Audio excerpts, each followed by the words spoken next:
శివకామేశ్వర్ గారు నమస్కారం అండి. నమస్కారం లక్ష్మి గారు. మనము హిందూ ధర్మంలో స్త్రీ పాత్ర గురించి చెప్పుకుంటున్నాం కదండి. అవును. ఛత్రపతి శివాజీ తల్లి గురించి ఎక్కువ చెప్తూ ఉన్నారు. అవును, తల్లి గురించి చెప్పండి, బిడ్డ గురించి చెప్పండి. తప్పకుండా. ఈవేళ మనం అందరికీ ముందు శ్రీమాత్రే నమః, శ్రీ గురుభ్యో నమః. ఈవేళ మనం హిందూ ధర్మంలో స్త్రీ పాత్రలో ఒకటి జిజియాబాయి గారు, ఒకటి శివాజీ గారు, ఒకటి సంభాజీ మహారాజు గురించి క్లుప్తంగా చెప్పుకుంటూ తల్లిదండ్రులు పారా హుషార్ దీని గురించి చెప్పుకుందాం. ఎందుకంటే నేను మొన్న కొన్ని విషయాలు యూట్యూబ్లో విని చూసి నా హృదయం ద్రవించిపోయింది. ఒకసారి మీరందరూ నన్ను అమ్మగా భావిస్తున్నారు కాబట్టి నా పిల్లలకి నేను ఇచ్చే సందేశం అనుకోండి. చెప్పండి. ఇక జిజియాబాయి గురించి ఎప్పుడూ చెప్తూనే ఉంటాను. ప్రతి ఇంట ప్రతి స్త్రీ జిజియాబాయిగా మారి ప్రకాశవంతమైన సంతానాన్ని, స్త్రీ అయితే ఝాన్సీ లక్ష్మిగా, పురుషుడైతే శివాజీ మహారాజు లాగా తయారు చేసి హిందూ ధర్మ యోధుల కింద తయారు చేయాలి. హిందూ ధర్మ యోధుల కింద మీరేం కత్తి బక్కర్లా నేర్పండి అంతే. రేపు ఏదైనా సమస్య వచ్చినప్పుడు ఇంటికే కాదు దేశానికి కూడా ఆయన వన్నె తెచ్చేలాగా తయారు చేయండి. ఒక జిజియాబాయిలా తల్లులు మారండి ముందు. ఎందుకంటే అదే ఎందుకంటే బేలగా ఉండద్దు. మా ఆయన మాట్లాడలేదనో, మా అత్తగారు కొట్లాడిందనో, కూర బాగలేదన్నారని మీరే శక్తి అండి. ఇవన్నీ ఉంది, ఇవన్నీ పార్ట్. ఒక్కటి గుర్తుపెట్టుకోండి, ప్రేమ అందించడానికే మనం పుట్టాం. ప్రేమ ఎప్పుడు భిక్షంగా అడగద్దు, భిక్ష వేస్తే పుచ్చుకోవద్దు. మీరు శక్తి. ప్రేమని భిక్షంగా తల్లులు ఎవ్వరూ అడగద్దు. తల్లి ఆశపడతారు కదండి, ఆశపడతారు కానీ భిక్షం అడగద్దు. ఆశపడడం తప్పు కాదు, ఆశపడ్డం తప్పు కాదు కానీ భిక్షం అడగద్దు. భిక్ష అడగద్దు. ప్రేమ భిక్ష ఎప్పుడు అడగద్దు భర్తని. మిమ్మల్ని ప్రేమించలేకపోవడం ఆయన చేసుకున్న కర్మ. చాలా విచిత్రంగా ఉందండి. అంతే కదా. ఇలాంటి శక్తి భర్తల ప్రేమ కోసం తపన పడుతూ ఉంటారు. అయ్యో ప్రేమించాలి, మంచిగా చూసుకోవాలి అని చాలా తపన పడతాం. చాలా తపన. అది గ్రహించలేని అలాంటి భర్తలు ఉన్నందుకు ఒక తల్లిగా చెప్తున్నాను, భార్య ఒడిలో పడుకుని సేద తీరలేని భర్తలు ఎందుకమ్మా? అలాంటి వాళ్ళ గురించి మనం ఎందుకు ఆలోచించడం? కాకపోతే జీవితంలో ఒక తోడు కావాలి, తోడు ఉంది అంతే. ఇలాంటి శక్తి కింద మారండి. ఇలాంటి వాళ్ళు కూడా ఉన్నారమ్మా, ఉన్నారండి, చాలా మంది ఉన్నారు. భార్యల్ని పట్టించుకోని వాళ్ళు. నేను చెప్తున్నానమ్మా, ఒక వివాహం అయిన తర్వాత ఒక పురుషుడికి ఒక కష్టం సుఖం భార్యకి చెప్పుకోకుండా కనీసము ఆ భార్య ఒడిలో పడుకుని సేద తీరని జీవితాలు ఎందుకండి స్వాంతం లేని జీవితాలు? ఎంతసేపు ఆడవాళ్ళ మీద పడేడవడమేనా? నిజమే కదా. అలాంటి వాళ్ళ కోసం మనం ఎందుకమ్మా ఏడుస్తూ ఉండాలి? అలాంటి వాళ్ళ దగ్గర భిక్ష అడుక్కోవద్దు. మీరు శక్తి కింద మారండి. ఆశించకూడదు. ఆశించండి కానీ భిక్షం ఎత్తద్దు. ఆశించాలి కానీ భిక్షం ఎత్తద్దు. అద్భుతం అండి. అసలు ఈ కోణంలోంచి అసలు ఆలోచించలేదు. ఈ స్ఫూర్తి కావాలి దానికి. మీరే ఒక్కటే, మీరే శక్తి. ఎలాంటి శక్తి? మహోన్నతమైన శక్తి, సమాజాన్ని తీర్చిదిద్దే శక్తి స్త్రీలో ఉంది. కాబట్టే కదండి సంతానాన్ని అనుక్షణం కాపలా కాసుకుంటూ, పాపం స్కూళ్ళకి దింపుతూ, ట్యూషన్లకి దింపుతూ, తీసుకొస్తూ, అన్నం పెడుతూ ఎవరు చేస్తున్నారండి? పురుషులు. పాపం వాళ్ళకి ఖాళీ ఉండదు. ఆఫీసులకు వెళ్తారు, రావాలి, కూరగాయలు తెచ్చుకోవాలి, సరుకులు తెచ్చుకోవాలి, గ్యాస్ ఉందో లేదో చూసుకోవాలి, ఎప్పుడైపోద్దో మళ్ళీ ఎప్పుడు ఇంకోవాలి. ఇదంతా మీరు అనుకుంటున్నారు వ్యవస్థ. మీరు బలహీనం అని మీరు అనుకుంటున్నారు. మీ మీద ఒక వ్యవస్థ ఆధారపడి ఉన్న శక్తులుగా మిమ్మల్ని మీరు గుర్తించండి. ఎప్పుడైనా ఆశించండి కానీ ప్రేమ భిక్షం అడగద్దు. మళ్ళీ చెప్తున్నా, భార్య ఒడిలో పడుకొని సేద తీరలేని భర్తలు నుంచి ప్రేమ ఆశించడం వృధా. అలాంటి వాళ్ళు ఎద్దుమొద్దు స్వరూపాలు. మారరు. సరే, ఎద్దుమొద్దు చెప్పేశారు. అదే పాషండాలు అంటారు వాటిని. పాషండాలు. వాళ్ళు మారరు అంతే. అలాంటి వారి నుంచి ప్రేమ భిక్షగా వస్తుందంటారా? అవును, రాతి కన్నా కఠినంగా ఉంటారు వాళ్ళు అంతే. అవును, వాళ్ళు మార్చలేము. అందుకని మీరే మారండి. మీరు జిజియాబాయిలా మారి మీ పిల్లల్ని సమాజానికి చక్కగా ఒక శివాజీలాగా, ఒక ఝాన్సీ లక్ష్మిలాగా, ఒక రుద్రమదేవిలాగా తీర్చిదిద్దండి. మదర్ తెరీసా గురించి పిల్లలకి చెప్పడం కాదు, సిస్టర్ నివేదిత గురించి మీరు చదవండి, మీ పిల్లలకి చెప్పండి. అవునండి. సిస్టర్ నివేదిత అంటే గూగుల్లోకి వెళ్ళండి, వెతకండి. మదర్ తెరీసా గురించి కాదు, సిస్టర్ నివేదిత గురించి చెప్పండి. మన ధర్మాన్ని, వివేకానందుడి శిష్యురాలు సిస్టర్ నివేదిత. అలాంటివి చెప్పండి, తెలుసుకోండి. మదర్ తెరీసా కూడా చాలా గొప్ప వ్యక్తి కదండి. అంతకన్నా గొప్ప వ్యక్తి అండి సిస్టర్ నివేదిత. ఇంకా మనం ఆ టాపిక్స్లోకి వెళ్ళొద్దు. తెలుసుకోండి, చెప్పండి. మీ పిల్లలకి సంభాజీ గురించి చెప్తాను. ఎందుకంటే జిజియాబాయి యొక్క సంతానం శివాజీ మహారాజ్. ఆయన శివాజీ మహారాజ్ అంటే మరాఠా సామ్రాజ్యాన్ని స్థాపించిన యోధుడు. ఆయన యొక్క సంతానమే సంభాజీ మహారాజ్. ఆయన్ని మత మార్పిడి అవ్వలేదని ఆయన్ని హింసించి చంపించారు. ప్రతి అవయవాన్ని కోసి కారం పెట్టి చంపారు. ఆయన రోజుకు అవయవాన్ని కోసారు. రోజుకొక అవయవాన్ని కూడా చంపలేదు. రోజుకొక అవయవాన్ని కోసి కారం పెట్టి అమ్మో ఎంత చంపారు. ఇంతమంది యోధులు పోరాడితే వచ్చిన ధర్మాన్ని నిలబెట్టండి అమ్మా. స్త్రీగా మనం చేయాల్సింది అదే. ఎందుకంటే దీనివల్ల మీరు ఇలా మారడం వల్ల ఎంతో యోగ్యవంతమైన సంతానాన్ని, యోగ్యవంతమైన సమాజాన్ని నిర్మించిన వారు అవుతారు. ఎంతసేపు ర్యాంకులు, చదువులు, మా అబ్బాయి డాక్టరా, ఇది కూడా కావాలి కాదనట్లే. దాంతోపాటు సనాతన ధర్మాన్ని చిన్న వయసు నుంచే ప్రేరేపించండి. సనాతన ధర్మం వైపు అడుగులేసేలాగా, మన హిందూ ధర్మం వైపే మన పిల్లలు చూపుండేలాగా ప్రేరేపించండి. మన ధర్మం యొక్క గొప్పతనాన్ని చెప్పండి. ఈ ఎడారి మతాల వైపు, అనవసరమైన వ్యాపకాల వైపు పిల్లల దృష్టి మరల్చకుండా తల్లిదండ్రులు యందు భక్తి, గురువు యందు భక్తి, భగవంతుడి యందు భక్తి, సమాజం పట్ల నిబద్ధత, సోదర ప్రేమ, సోదరి ప్రేమ, యూనిటీగా ఉండడం, ఇవన్నీ చెప్పండి. ఒక యోగ్యవంతమైన సమాజాన్ని తల్లులు తయారు చేయండి. తల్లుతోనే సాధ్యమవుతుందండి. తల్లితోనే ఎక్కువ ఉంటారు పిల్లలు. తండ్రికి ఆఫీస్కి వెళ్ళిపోతే అవునండి తల్లితోనే ఎక్కువ ఉంటారు. తల్లి కూడా ఆఫీస్కి వెళ్ళినా కూడా తల్లి చేరికలోనే ఉంటారు. ఇంకో విషయం చెప్తున్నానండి. చెప్పండి. ఇందాక నేను చెప్పాను, తల్లిదండ్రుల దగ్గరికి ఒక పెళ్ళైన ఆడపిల్ల ఏదైనా బాధ చెప్పుకోవడానికి వచ్చిందనుకోండి, చెప్పకు, అడ్జస్ట్ అయిపో అంటారు. ఆ పిల్ల బాధ ఎవరికి చెప్పుకోవాలండి? తూట్లు పడిపోయి ఉంటుందండి గుండె ఆ పిల్లది. దీనివల్ల మానసికంగా బలహీనం అయిపోయి రోగాల వైపు అడుగులు వేస్తున్నారు పిల్లలు. పాప ఈ నొప్పని, ఆ నొప్పని, అదని ఇదని. కనీసం సరే సమస్య సాల్వ్ అవుతుందా, ఏమవుతుంది పక్కకు పెడితే ఆ అమ్మాయి చెప్పేది వినాలి, ముందు వినండి. తల్లిదండ్రులు దయించి పెళ్లి చేసేసాం పంపించేసాం కాదు, మీ పిల్ల బాధ మీరు వినండి. మీరు రియాక్ట్ అవ్వద్దు, వినండి, తెలుసుకోండి. ఆ అమ్మాయి జీవితంలో ఏం జరుగుతుందో తెలుసుకోండి. అంతే కదండి. అంతే తప్ప ఏముందిలే, కొడుతున్నాడా, తిడుతున్నాడా, మాట అంటే పడలేవా, తూట్లు పడిపోతుందమ్మా గుండె. సంసారము గుట్టుగా చేసుకో, పోనీ సర్దుకో, ఎన్ని మాటలను పడుతుంది. ఆ మాటలు పడి గుండె తూట్లు పడిపోతుంది. అలా అని తీసుకురాకండి. వాళ్ళిద్దరిని విడదీయమని నేను చెప్పట్లా. పిల్ల బాధ ఏదైనా చెప్తుంటే మీరు వినండి, తల్లిగా ఓర్పుగా వినండి. అవతల వ్యక్తి మారలేదనుకోండి, అప్పుడు ఏం చేయాలంటే మార్చుకోవడానికి ప్రయత్నం, ఓపిక పట్టమని. ఏదైనా అమ్మా పడతారు. ఇప్పుడు పెళ్ళైన ఏడాదికే ఏవి మార్చిపోవు, ఒక 4 ఏళ్లకు ఆ సమయం వేచి చూడాలి. కానీ అప్పటిదాకా ఆవిడ బాధని తల్లిదండ్రులుగా మీరు పంచుకోండి. అప్పుడు అమ్మాయికి కాస్త స్వాంతన లభిస్తుంది, ఆ పిల్లలకి ఓర్పు సహనం లభిస్తుంది. ఇందులోనే శక్తిగా ఎలా ఎదగాలో మీరు ఎదిగి మీ పిల్లకి చూపించండి. శక్తిగా ఎలా ఎదగాలి అనేది మీరు మీ పిల్లల్ని ఝాన్సీ లక్ష్మిలా ధైర్యంగా మారిస్తే తన పిల్లల్ని మార్చుకుంటుంది.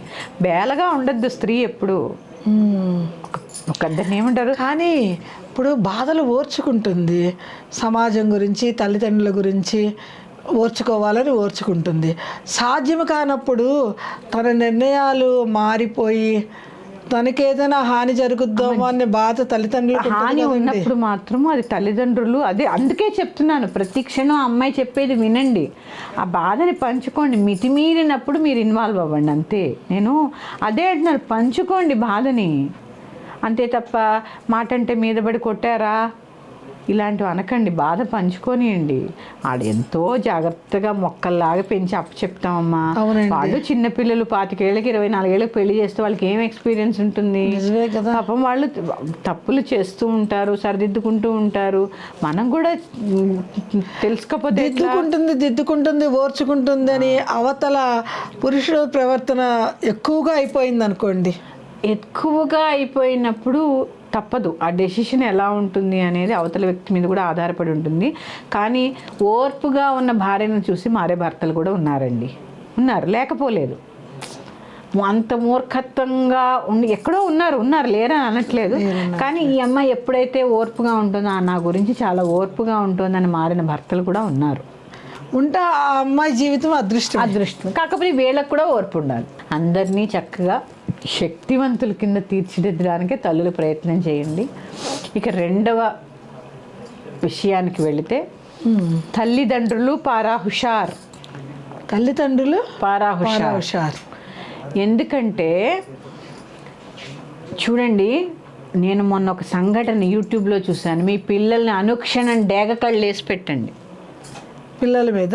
అంతే. ఏం చేస్తున్నారు, ఎవరితో మాట్లాడుతున్నారు, ఎక్కడికి వెళ్తున్నారు, ఏం పర్లేదు, ఎవరేమనుకున్న పర్లేదు.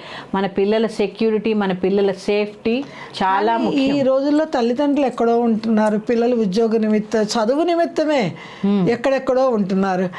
ఎలా వాళ్ళు గమనించాలంటారు? అందుకే చిన్నప్పటి నుంచి మన ధర్మాన్ని ఫాలో అవ్వమని చెప్పండి, జడ వేసుకోమని చెప్పండి, బొట్టు పెట్టుకోమని చెప్పండి, సాంప్రదాయమైన దుస్తులు అప్పుడప్పుడైనా ధరించమని చెప్పండి, పండగలు చేసుకోవడం అలవాటు చేయండి, ప్రతిరోజు దేవుడికి నమస్కారం చేయడం అలవాటు చేయండి. ఏది తప్పు ఏది ఒప్పు అనే విచక్షణ జ్ఞానం అలవడుతుంది దానివల్ల.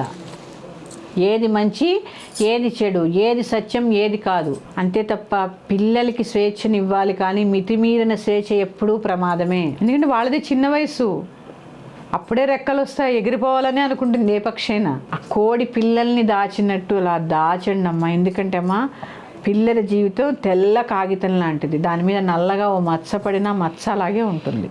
మగవాడేముందండి అమ్మ, మగవాడేముంది అనద్దమ్మా. మగపిల్లల తల్లులు కూడా మీ పిల్లాడు ఏం చేస్తున్నాడో బయటికి వెళ్ళి పరీక్షించండి. నిజం. మగపిల్లాడు ఎంతసేపు ఆడపిల్లల్ని అన్నాం, ఆడపిల్లలు నవ్వారు, ఆడపిల్లలు ఈ బట్టలు వేసుకున్నారు, ఆడపిల్లలు కాదు, మీ మగపిల్లలు పెంచే తీరు ఎలా ఉంటుంది, మీ మగపిల్లాడు బయటికి వెళ్ళి ఏం చేస్తున్నాడు, ఆడపిల్లల్ని ఎలా చూస్తున్నాడు, ఇది కూడా పరీక్షించుకోవాలి తల్లిదండ్రులు. ఇది వాస్తవం అండి. మగపిల్లడే కదా అని వదిలేయకూడదు. ఎంతసేపు ఆడపిల్లలు అంటారు, ఆ బట్టలు కట్టుకోండి ఇవి కట్టుకోండి ఉంటున్నారమ్మా. ఇంకా ఇలా తోడేళ్ళు బోల్డ్ మంది ఉంటున్నారు. మీ మగపిల్లాడు బయటికి వెళ్ళి ఏం చేస్తున్నాడు అనుక్షణం. ఏమా మగపిల్లలు చెడిపోవట్లేదా? ఎంతసేపు ఆడపిల్లలే కదా భార్యలను హింస పెట్టేది, ఆ మగపిల్లడే కదా. భార్యలు హింస పెట్టేది కాదమ్మా, ఎంతమంది మగపిల్లలు ఆడపిల్లల్ని టీచ్ చేయట్లేదు. చాలా మంది అండి, చాలా మంది. ఎంతసేపు ఆడవాళ్ళు మోసం చేశారు అంటారు, మగవాళ్ళు ఎంతమంది లేరమ్మా. అవునవును. మీ మగపిల్లాడు బయటికి వెళ్ళి వాడి ఆలోచన పద్ధతి ఎలా ఉంది, వాడికి మీరు ఎంత డబ్బు ఇస్తున్నారు, వాడు ఏం చేస్తున్నాడు, ఆ డబ్బుని బాధ్యత తల్లిదండ్రులదే కాదా అండి. ఇప్పుడు వాడు అండి చదువుకునే పిల్లాడికి రోజుకి 500 200 ఎందుకండి? అవును కదా. ఎందుకండి? మీరు అసలు ఏం చేస్తున్నారో అడుగుతున్నారా? వాడు అడగగానే అమ్మ 1000 రూపాయలు ఇవ్వగానే తండ్రి నిజంగా ఒక్కొక్కసారి వద్దన్న తల్లులు తీసి ఇచ్చేస్తారు. పోనీ పిల్లాడు తల్లి కదా ఏం చేస్తున్నాడు అడుగుతారా? అడగరు. వాడు ఏం చేస్తున్నాడు దాన్ని చెబుతారా అండి?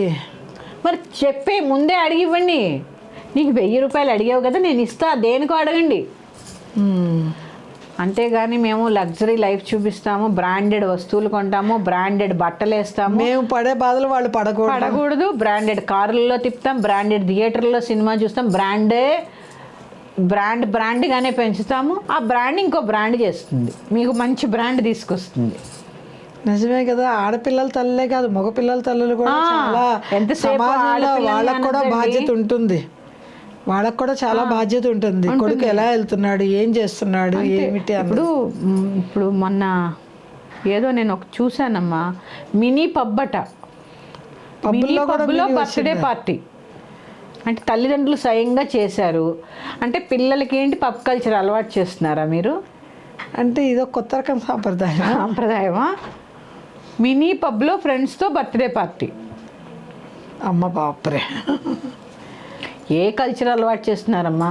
మన సనాతన ధర్మం తెలిసిన పిల్లలు ఎవరు తప్పు చేయరు, ఖచ్చితంగా రాసియచ్చు. ఎందుకంటే ఎంతటి విజ్ఞానాన్ని, ఏది తప్పు ఏది ఒప్పు అని తెలుసుకునే విచక్షణ జ్ఞానాన్ని మన ధర్మం నేర్పిస్తుంది. ఎందుకంటే చూడండి, వదిన గారు తల్లితో సమానం, భార్య చెల్లి సోదరితో సమానం, అత్తగారు భార్య తల్లి పంచమాతృకుల్లో ఒకరు ఇదండి. ఇలాంటి ధర్మాలు చెప్పండి పిల్లలకి. చెప్పాలి. బావగారు తండ్రితో సమానం. అవునండి. మరిది కొడుకుతో సమానం. బావగారి ముందు కూడా వెళ్ళేవాళ్ళు కాదు. మరిది కొడుకుతో సమానం. ఇవన్నీ ఎక్కడ నేర్పుతున్నారండి? పెద్దవాళ్ళు వస్తే కూర్చోకూడదు, కూర్చోవాలి, సమయానికి వెళ్ళాలి, రావాలి, చదువుకోవాలి. ఒక వయసు దాకా తల్లిదండ్రులు ఉండాలి ఫ్రెండ్స్, ఎంతవరకు అంతవరకు. అందుకని డేగ కళ్ళు వేసుకుని చూసుకోండి అమ్మ పిల్లల్ని. అటు ఆడ అని కాదు, ఇటు మగ అని కాదు, తల్లి మీద ఎక్కువ ప్రెజర్ ఉంటుంది, ఉండాలి కూడా. లేకపోతే మన పిల్లల్ని మనమే కాపాడుకోకపోతే ఎలాగా? వాళ్ళు 40-50 ఏళ్ళు రానివ్వండి, ఢిల్లీకి రాజైనా తల్లికి కొడుకే కదా. అదా ఏ వయసులో ఉన్నా ఆ కొడుకుని కనీసం అమ్మ వాడు ఉద్యోగానికి వచ్చే వరకు అయినా తప్పటడుగు వేయకుండా కాపలా కాయండి. ఇంకా తర్వాత వాళ్ళు చేయరు, ఎందుకంటే అప్పటికి వాళ్ళకి మెచ్యూరిటీ వచ్చేస్తుంది. ఏది తప్పు ఏది ఒప్పు తెలుసుకోగలరు. మగ పిల్లల మీద కళ్ళు వేయండి. ఆడపిల్లలు ఎవరితో ఫోన్లు మాట్లాడుతున్నారు, ఎన్ని గంటలకు వస్తున్నారు, నన్ను తిట్టుకున్న పర్వాలే, అందరూ యూత్ అందరూ తిట్టుకున్న పర్వాలే, ఇవిడేంటి ఇలా చెప్తోందని. తల్లులు పారా హుషార్. నేను మీకు అందరికీ కూడా తెలుసు, ఎందుకంటే నేను భక్తి మార్గంలో ఉండి కొన్ని నోటితో ఉచ్చరించలేను. పిల్లల్ని డేగ కళ్ళు, ఎందుకంటే ప్రమాదంలో ఒక్కసారి ఆడపిల్ల పడిపోతే అమ్మా బయటికి రాలేక, తల్లిదండ్రులకు చెప్పుకోలేక ఉచ్చులో ఇరుక్కుపోతుందమ్మా. జీవితం ఇక లేదమ్మా, లేదు. అందుకని ఆ తర్వాత మనం బాధపడ్డా మొక్కై వంగనిదే మానై వంగదు. మొక్కగా ఉన్నప్పుడే వంచండి, పిల్లల్ని వంచండి. మీకు ఎన్ని కార్లు ఉన్నా బస్సు ఎక్కడం అలవాటు చేయండి. కింద కూర్చుని భోజనం చేయడం నేర్పించండి. అన్నం వండుకోవడం నేర్పించండి. బట్టలు ఉతకడం నేర్పించండి. కంఫర్ట్ జోన్లో మీరు ఉండిపోతారు, మీ పిల్లల్ని ఆ కంఫర్ట్ జోన్లో ఉంచుతారు. ఆ కంఫర్ట్ జోన్ ప్రమాదాలకి దారితీస్తుంది. కష్టం తెలిసిన వాడు ఎవ్వడూ తప్పు చేయడమ్మా. మీరు ఎలా డబ్బు సంపాదిస్తున్నారు, ఎంత కష్టపడితే వస్తుందో వాళ్ళకి తెలియనివ్వండి. అది అందుకని, ఎందుకంటే సమాజము చాలా చాలా చాలా ఒక రకంగా కాదు, చాలా ఘోరంగా అన్ని ఎలాగ అసలు ఏంటమ్మా ఎన్ని వింటున్నాం, అసలు చాలా భయము బాధ అన్ని. పిల్లలు ఆఫీస్కి వెళ్తే ఇంటికి వచ్చేదాకా గుండె డగడగడగడగా కొట్టుకుంటుంది. నిజం కదా. అది ఎంత ప్రమాదంలో ఉన్నా అంటే మన ఉనికే మనకి ప్రమాదం అయిపోతుంది. తింటే ప్రమాదం, భోజనం కల్తీ, నీళ్లు కల్తీ, ట్రావెలింగ్ కల్తీ, ప్రయాణంలో హెచ్చు ఛార్జీలు కల్తీ, మనుషులు మనసులు కల్తీ, స్నేహాలు కల్తీ. ఈ కల్తీ ప్రపంచంలో కల్తీ లేకుండా కాపాడుకునేది పిల్లల్ని తల్లిదండ్రులు మాత్రమే. నిజమే కదా. వ్యామోహాలకు వెళ్తే వాళ్ళ వ్యామోహాల నుంచి బయటికి లాగాలి. మన వల్ల వాడికి ఉపయోగం ఉన్నంత వరకు రిలేషన్ బాగుంటుంది, ఆ తర్వాత నుంచే వస్తుంది. అది వాస్తవం. నీ వల్ల నాకేంటి, నా వల్ల నీకేంటి, అది వాస్తవం. అంతే. అందుకని పిల్లల్ని డేగ కళ్ళేసుకుని పెంచండి. ఫ్రీడమ్ పేరుతో ఇవ్వాలి. ఫ్రీడమ్ ఎంతవరకో అంతవరకే. స్వేచ్ఛని స్వేచ్ఛలాగే ఉపయోగించుకోవాలి. స్వేచ్ఛ మితిమీరితే ప్రమాదం. ఉంటాను. మళ్ళీ మరొక మంచి విషయాలతో మళ్ళీ ఎపిసోడ్లో కలుద్దాం. శ్రీమాత్రే నమః. స్వస్తి. హిందూ ధర్మంలో స్త్రీ పాత్ర గురించి చాలా అద్భుతంగా వివరించారు.